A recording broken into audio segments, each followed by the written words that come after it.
عليكم ورحمة الله وبركاته. إن الحمد لله نحمده ونستعينه ونستغفره ونعوذ بالله من شرور أنفسنا وسيئات أعمالنا.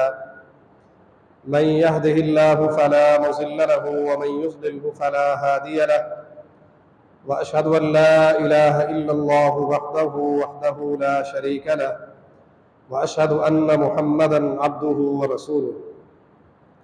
اللهم صل على محمد وعلى آل محمد كما صليت على إبراهيم وعلى آل إبراهيم إنك حميد مجيد.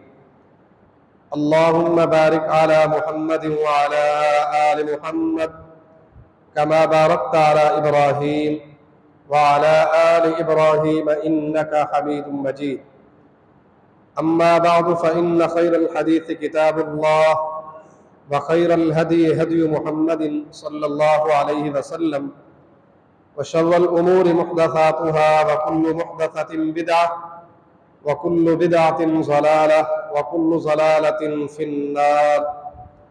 أعوذ بالله السميع العليم من الشيطان الرجيم.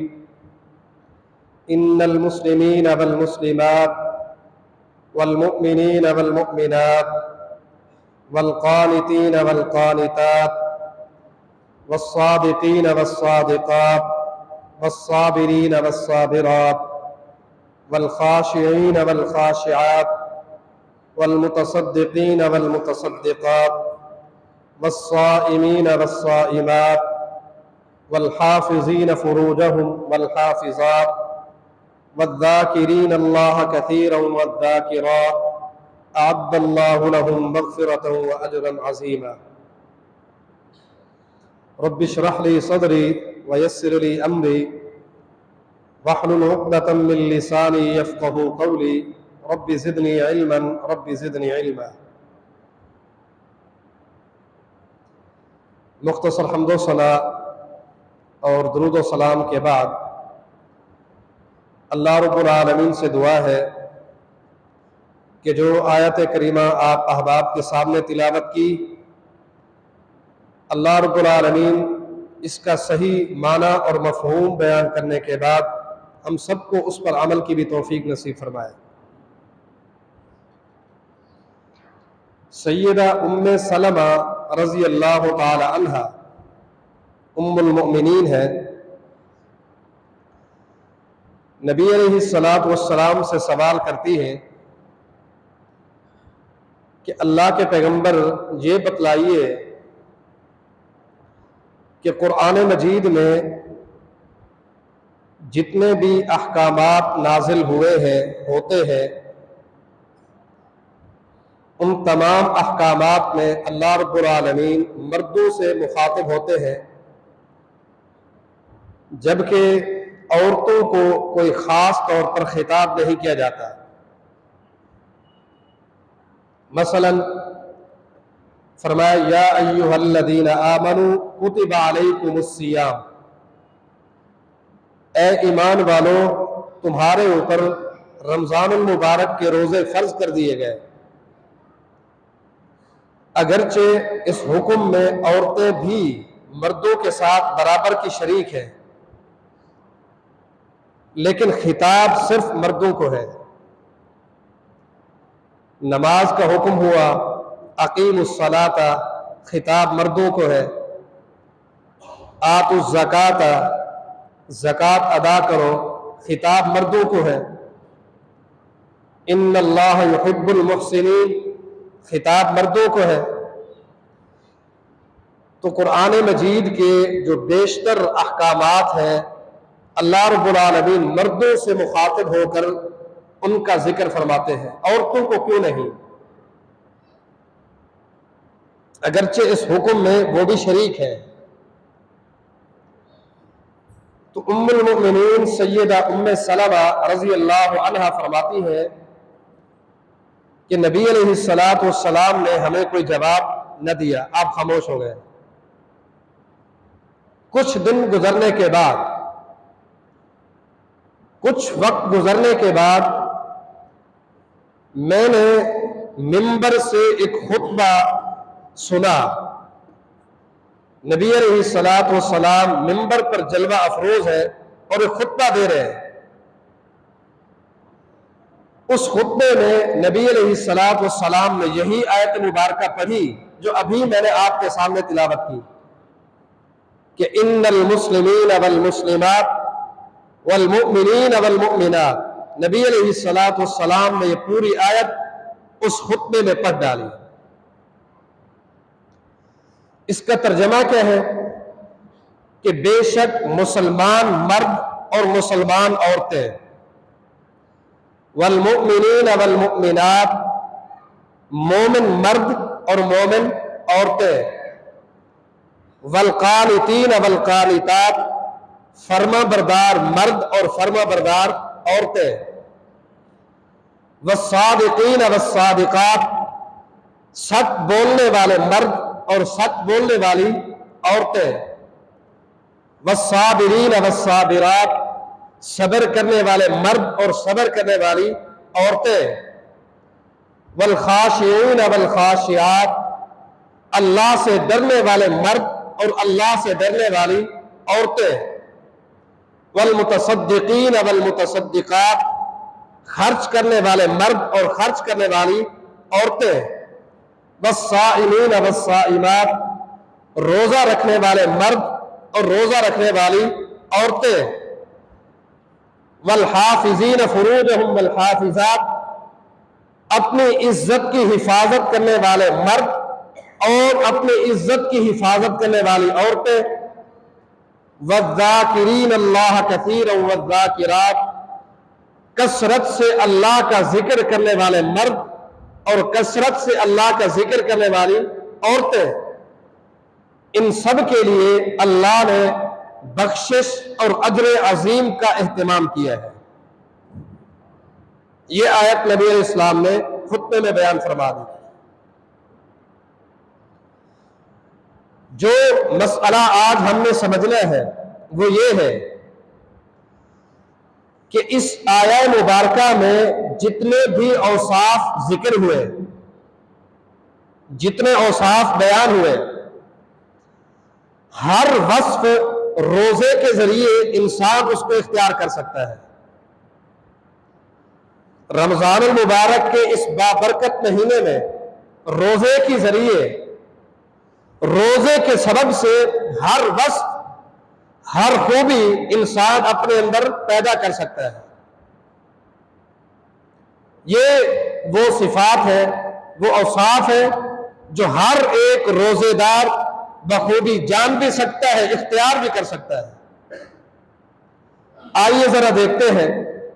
رب العالمین فرماتے ہیں کہ ان المسلمین والمسلمات والمؤمنین والمؤمنات، بے شک مسلمان مرد اور مسلمان عورتیں، اور اسی طرح مومن مرد اور مومن عورتیں. تو یاد رہے جب تک اسلام نہ ہوگا، ایمان نہ ہوگا، اس وقت تک انسان روزہ رکھ ہی نہیں سکتا. اس کا روزہ ہی نہیں ہے. روزہ رکھنے کی جو سب سے پہلی شرط ہے وہ اسلام اور ایمان ہے. بندہ مسلمان ہو، ایماندار ہو، وہ روزہ رکھ سکتا ہے. جس کا اسلام ہی نہیں، جس کا ایمان ہی نہیں، وہ روزہ کیا رکھے گا؟ یہی وجہ ہے نبی علیہ الصلوۃ والسلام فرماتے ہیں کہ من صام رمضان ایمانا واحتسابا، جس نے رمضان کے روزے رکھے ایمان کی حالت میں، من قام رمضان ایمانا واحتسابا، جس نے رمضان کا قیام کیا، قیام اللیل کیا، تراویح پڑھی ایمان کی حالت میں. اور اسی طرح فرمایا من قام لیلۃ القدر ایمانا واحتسابا غفر له ما تقدم من ذنبه، جس نے ایمان کی حالت میں لیلۃ القدر کو پا لیا، اللہ اس کے سارے گناہوں کو معاف فرما دیتا ہے. یہ شرط ہے روزے کے لیے، قیام اللیل کے لیے اور لیلۃ القدر کے حصول کے لیے کہ انسان مومن ہو، ایمان ہے، مسلمان ہے، تو یہ شخص روزہ رکھ سکتا ہے، یہی روزے دار ہے. اگر یہ نہیں تو یہ شخص روزے دار نہیں ہو سکتا. یہ پہلی صفت اور پہلی خوبی ہے. اور دوسری چیز فرمایا کہ والقانتین والقانتات، فرما بردار مرد اور فرما بردار عورتیں. ظاہر بات ہے روزہ کون رکھے گا؟ وہی رکھے گا جو اللہ کا فرما بردار ہوگا. اس کی فرما برداری میں وہ روزہ رکھے گا.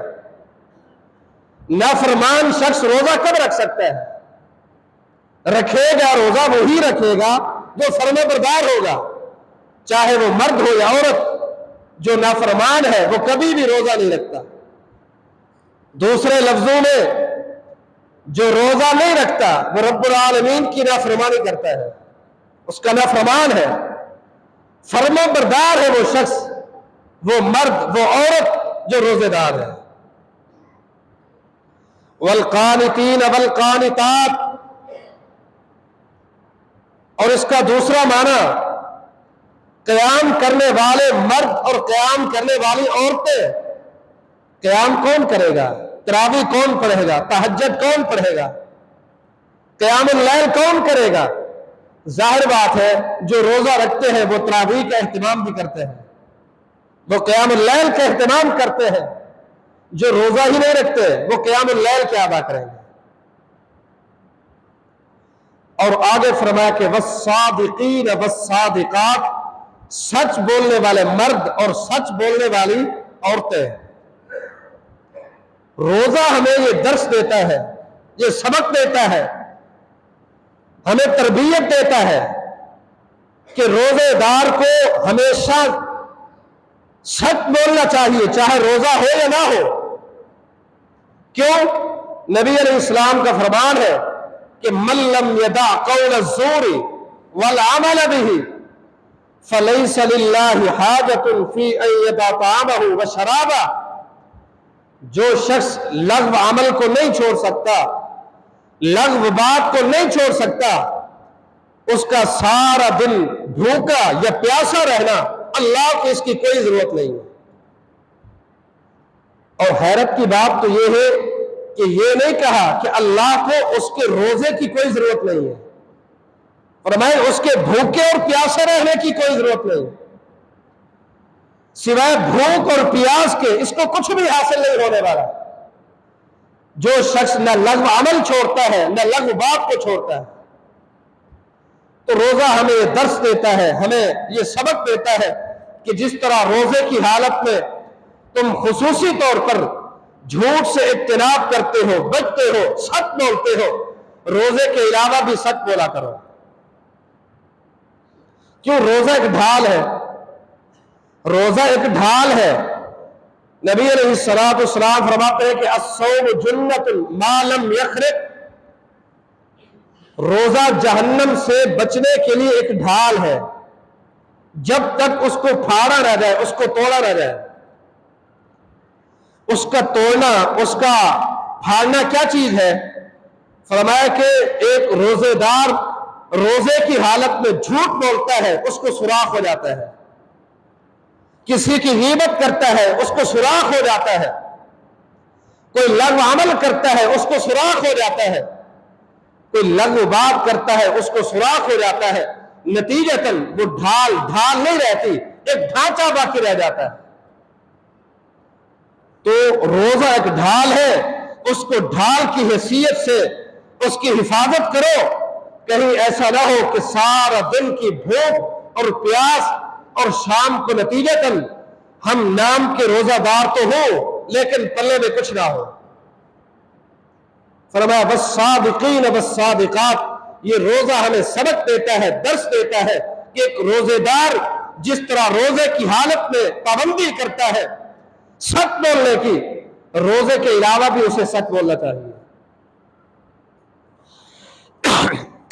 اور آگے فرمایا کہ والصابرین والصابرات، صبر کرنے والے مرد اور صبر کرنے والی عورتیں. یہ بات متفق علیہ ہے کہ تمام تر عبادات میں صبر ہے. صبر کے علاوہ کچھ بھی نہیں ہے. آپ نماز پڑھتے ہیں، یہ آپ کا صبر ہے. آپ روزہ رکھتے ہیں، یہ صبر ہے. آپ حج عمرے کے لیے سفر کرتے ہیں، یہ صبر ہے. کتنی ہی ایسی عبادات ہیں جن کو صبر لازم ہے. صبر کے علاوہ کچھ ہے بھی نہیں. آپ یہاں جمعہ کے لیے حاضر ہوئے ہیں، آپ کی یہ جمعہ کی حاضری یہ صبر ہے. آپ کہاں سے اٹھے، کیسے اٹھے، کس حالت میں آئے، کیسے سفر کیا، کتنا دیر یہاں بیٹھیں گے پھر واپس جائیں گے، یہ صبر ہے آپ کا. لیکن کسی عبادت کو صبر نہیں کہا گیا. کہا گیا تو روزے کو صبر کہا گیا. فرمایا روزہ صبر کا نام ہے. روزہ صبر ہے. یعنی جتنا صبر کا درس روزہ دیتا ہے، دنیا کی کوئی عبادت اتنا صبر کا سبق دے ہی نہیں سکتی. اور یہ بات روزے دار کے علاوہ کوئی سمجھ نہیں سکتا. ایک روزے دار بخوبی سمجھ سکتا ہے کہ ایک روزے دار شخص کو روزہ صبر کی کتنی تلقین کرتا ہے، کتنا اس کو سبق دیتا ہے، کتنا اس کو تعلیم دیتا ہے. یہ وہ بنیادی صفت ہے جس کو کہا گیا کہ یہی صبر، یہی انسان کا روزہ ہے. روزہ انسان کا صبر ہے.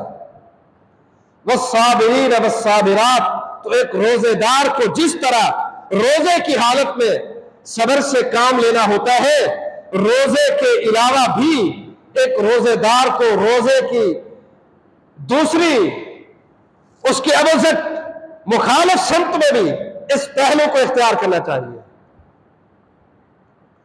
والخاشعین والخاشعات، اللہ سے ڈرنے والے مرد اور اللہ سے ڈرنے والی عورتیں. تو یہ سبق بھی ہمیں روزہ دیتا ہے. کیسے دیتا ہے، کس طرح دیتا ہے، آپ بہت اچھی طرح سمجھ سکتے ہیں. اور بالخصوص روزے دار، کہ اگر ایک روزے دار شخص اکیلا ہو، اس کے ساتھ کوئی بھی نہ ہو، کھانے پینے کی تمام اشیاء اس کے پاس موجود ہیں، تمام تر چیزیں موجود ہیں، کھا بھی سکتا ہے، پی بھی سکتا ہے، دیکھنے والا بھی کوئی نہیں، لیکن نہیں کھاتا. پی بھی سکتا ہے، نہیں پیتا، کھا سکتا ہے، نہیں کھاتا. وجہ کیا ہے؟ اللہ کا خوف ہے. کوئی اور تو دیکھنے والا ہے نہیں، صرف وہی ذات دیکھنے والی ہے. اسی کے خوف سے یہ اپنے آپ کو روزے دار سمجھ کر کھانا بھی چھوڑ دیتا ہے، پینا بھی چھوڑ دیتا ہے. تو یہ اللہ کا خوف ایک روزے دار کو بخوبی یہ سبق دے رہا ہے. روزے کی حالت میں کھانا پینا تو دور کی بات ہے، ایک روزے دار کو سحری کے ٹائم بھی اتنی فکر ہوتی ہے کہ جلدی کھا لو، سحری جلدی کر لو، کہیں اذان نہ ہو جائے، کہیں ٹائم ختم نہ ہو جائے. اور اسی طرح افطاری کے وقت سب کچھ موجود ہے، دسترخوان لگے پڑے ہیں، طعام بھی ہے، شراب بھی ہے، سب کچھ ہے، لیکن نہیں کھاتا. ایک منٹ بھی پہلے افطار نہیں کرتا، ایک منٹ اذان سے پہلے، وقت سے پہلے افطاری نہیں کرتا. کیوں؟ اللہ کا ڈر ہے. تو قرآن مجید کی یہ آیت، اس میں جتنے بھی اوصاف بیان کیے گئے، ہر وصف، ہر صفت ایک روزے دار کو یہ سبق دیتی ہے کہ تمہیں یہ چیزیں اپنانی چاہیے. والخاشعین والخاشعات، وہ ڈرنے والے ہیں، اللہ سے ڈرنے والے ہیں. اس میں مرد بھی ہے، اس میں عورتیں بھی ہیں. اور آگے فرمایا کہ والمتصدقین والمتصدقات، خرچ کرنے والے مرد اور خرچ کرنے والی عورتیں. اللہ کی راہ میں خرچ کرنے والے مرد اور خرچ کرنے والی عورتیں. تو یہ خرچ، یہ صدقہ، یہ بھی ہمیں روزے سے ملتا ہے. روزے کے عالم میں، روزے کی حالت میں، اس ماہ مبارک میں اس کا اہم ترین سبق ملتا ہے. مثلا نبی علیہ السلام کے بارے میں فرمایا کہ کانا رسول اللہ صلی اللہ علیہ وسلم اجود الناس بالخیر بالریح المرسلہ.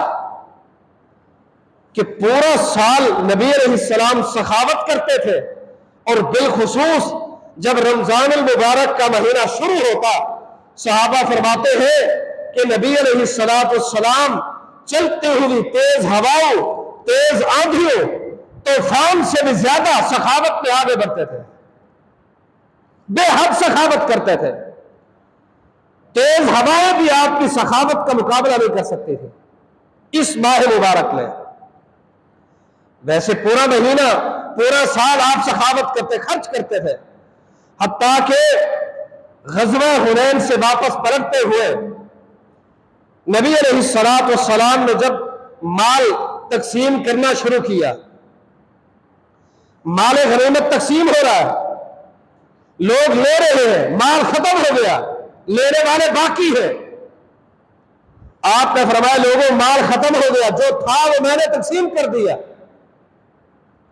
اسی دوران نبی علیہ السلام کی چادر پیچھے موجود جھاڑیوں میں اٹک گئی، آپ اس کو کھینچ بھی رہے تھے اور کہہ بھی رہے تھے اے لوگوں، جس قدر ان جھاڑیوں کے پتے ہیں یا کانٹے ہیں، اللہ اس قدر مجھے مال دے دے، مویشی دے دے، میں سارا کا سارا خرچ کر دینے کے بعد بھی ثم لا تجدونی بخیلا ولا جبانا، میں سارا مال خرچ کرنے کے بعد بزدل بھی نہیں ہوگا، بخیل بھی نہیں ہوگا، نہ میں بزدل ہوں نہ ہی میں بخیل ہوں، اتنا مال خرچ کرنے کے بعد بھی۔